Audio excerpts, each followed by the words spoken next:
Commander Tarok, ang rebelde ng kabundukan at ang mga misteryong naiwan sa digmaan. Bago tayo magsimula mga kadilim, huwag kalimutang mag-subscribe, like, at pindutin ang notification bell. At piliin ang lahat para lagi kayong updated sa ating mga kwentong may kasaysayan, misteryo, at kababalaghan.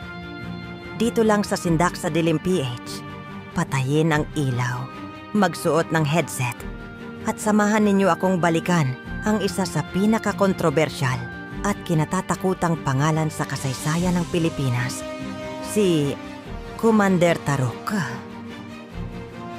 Sa lalawigan ng San Luis, isinilang si Luis Tarok noong Hunyo 21, 1913. Lumaki siya sa pamilya ng mga magsasaka sa gitnang Luzon. Bata pa lamang siya noon ay nasaksihan na niya ang hirap ng buhay ng mga ordinaryong tao, lalo na ang mga magsasakang nagtatanim, ngunit halos walang napapala dahil karamihan ng lupa ay pagmamay-ari ng mayayamang hasyendero. Habang tumatanda si Tarok, mas lalo niyang nakita ang hindi pagkakapantay-pantay ng buhay sa probinsya. Maraming magsasaka noon ang nababaon sa utang. May ilan na kahit buong buhay nang nagtatrabaho sa bukid ay nananatiling mahirap. Dahil dito, unti-unti siyang nahikayat na sumali sa mga kilusang naglalayong ipaglaban ang karapatan ng mga manggagawa at magsasaka. Pero hindi pa iyon ang pinakamadilim na kabanata ng kanyang buhay. Dahil pagsapit ng 1941, sumiklab ang ikalawang digmaang pandaigdig sa Pilipinas. Noong salakayin ng mga Hapones ang Pilipinas matapos bombahin ang attack on Pearl Harbor, mabilis na bumagsak ang maraming lugar sa Luzon. Maraming Pilipino noon ang nakaranas ng matinding takot. May mga bayan na sinunog. May mga inosenteng sibilyan na pinahirapan. At maraming sundalong Pilipino at Amerikano ang namatay sa digmaan. Sa gitna ng kaguluhang iyon, nabuo ang grupong kilala bilang Hukbalahap o Hukbo ng Bayan laban sa Hapon. Isa sa mga naging leader nito ay si Luis Tarok. Sa mga bundok ng Central Luzon nagsimula ang kanilang mga lihim na operasyon laban sa mga sundalong Hapones. Ayon sa mga lumang kwento, madalas silang magtago sa mga kuweba, masukal na kagubatan at malalayong baryo. Kapag gabi raw, tahimik silang bumababa mula sa bundok upang umatake sa mga kampo ng Hapon. Mabilis, tahimik, at parang mga aninong nawawala agad sa dilim. Maraming Pilipino noon ang tumingin sa kanila bilang mga bayani dahil sa tapang nilang lumaban kahit kulang sa armas at pagkain. Pero habang tumatagal ang digmaan, mas lalo ring dumilim ang mga kwento sa kabundukan. May mga magsasakang nagsasabing tuwing madaling araw, may naririnig silang sigawan at putukan sa gitna ng kagubatan kahit wala namang tao roon. May ilan ding nakakakita raw ng mga lalaking may dalang lumang rifle na naglalakad sa gitna ng fog. Mga lalaking tahimik, maputik ang mga damit, at tila hindi na tao ang mga mata. Pagkatapos ng digmaan laban sa Hapon noong 1945, inakala ng marami na matatapos na ang kaguluhan sa bansa. Pero hindi ganoon ang nangyari dahil nagpatuloy ang armadong kilusan ng mga Huk laban naman sa pamahalaan. Naniniwala noon si Tarok at ang kanyang mga kasamahan na hindi pa rin nawawala ang kahirapan at pang-aabuso sa mga magsasaka. Unti-unting naging madugo ang labanan sa gitnang Luzon. Maraming sundalo ang ipinadala sa mga bundok. Maraming baryo ang natakot. At maraming inosenteng tao ang nadamay sa gulo. Habang lumilipas ang panahon, unti-unting naging alamat ang pangalan ni Commander Tarok. May ilan na naniniwalang bayani siya. May ilan namang naniniwalang isa siyang mapanganib na rebelde. Pero iisa lang ang sigurado. Takot na takot noon ang maraming tao kapag nababanggit ang kanyang pangalan. Pagsapit ng dekada 1950, lalo pang humigpit ang operasyon ng gobyerno laban sa mga Huk.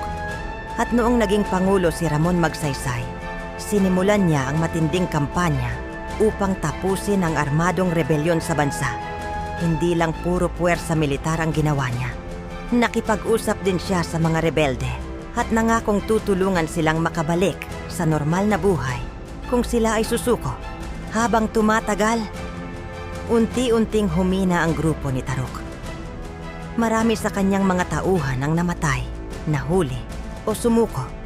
At si Commander Taruk, palipat-lipat na lamang noon ang taguan sa kabundukan. Ayon sa ilang lumang kwento, minsan daw ay ilang araw silang walang makain. Madalas silang mabasa sa ulan habang nagtatago sa gubat.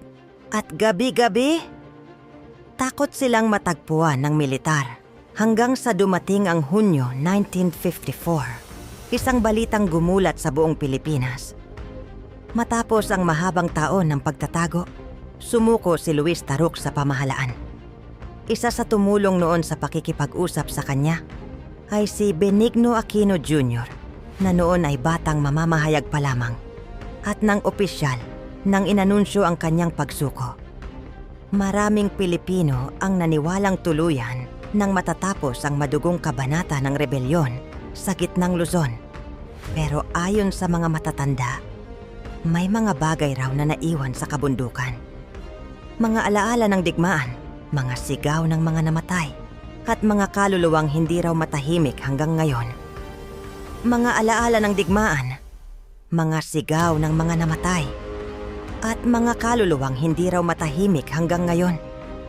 Dahil ayon sa mga matatandang nakatira, malapit sa mga dating kampo ng Huk sa kabundukan ng Central Luzon, hindi raw tuluyang naging tahimik ang mga lugar na minsang nilakaran ng mga rebelde, sundalo, at mga Hapones noong panahon ng digmaan.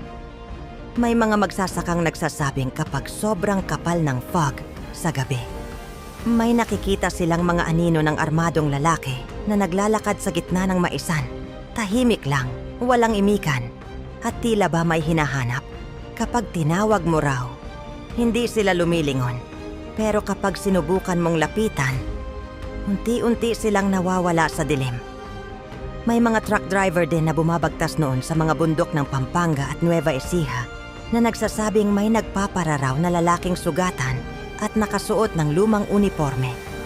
Maputik ang kanyang damit. May dugo sa dibdib at may dala pang lumang rifle. Kapag isinakay mo raw, tahimik lang itong nakaupo sa likuran. Pero pagdating sa susunod na baryo, wala na raw ang lalaki at tanging putik na lamang ang maiiwan sa upuan. May ilan ding dating sundalo na nagsalita tungkol sa mga kakaibang naririnig nila habang nagbabantay sa kabundukan noong dekada 60.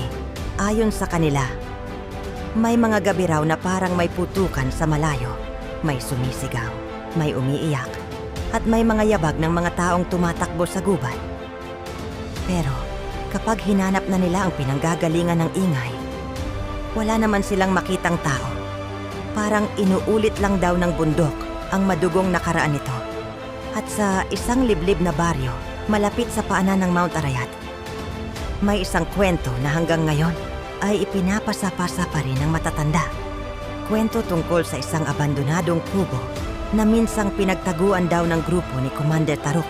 Ayon sa alamat, kapag pumasok ka raw doon pagsapit ng 12:00 ng gabi, makakarinig ka ng mahinang bulungan, mga boses ng kalalakihan, parang may lihim na pagpupulong, at minsan may maririnig kang mahinang tinig ng isang lalaki na nagsasabing hindi pa tapos ang laban dahil para sa ilan, maaaring natapos na ang rebelyon sa kasaysayan.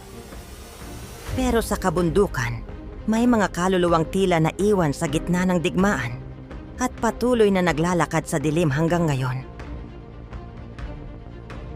At diyan nagtatapos ang ating kwento, mga kadilim. Ang kwento ni Luis Taruk, ang rebelde ng kabundukan na naging bahagi ng isa sa pinakamagulong panahon sa kasaysayan ng Pilipinas. Isang pangalang iniwan ng digmaan, ng takot, at ng mga misteryong hanggang ngayon ay hindi pa rin maipaliwanag ng marami. Hanggang ngayon, may mga lugar pa rin sa gitnang Luzon na iniiwasan ng ilang tao kapag sumasapit ang gabi.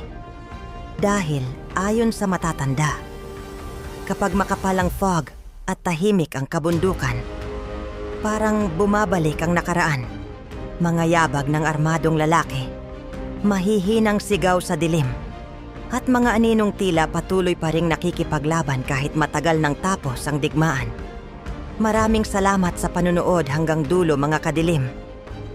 At kung nagustuhan ninyo ang ating kwento ngayong gabi, huwag kalimutang mag-subscribe, like at pindutin ang notification bell. At piliin ang OLEL para lagi kayong updated sa ating mga susunod na kwentong may kasaysayan, misteryo at kababalaghan. Dito lang sa Sindak sa Dilim PH. Mabuhay tayong lahat at magandang gabi.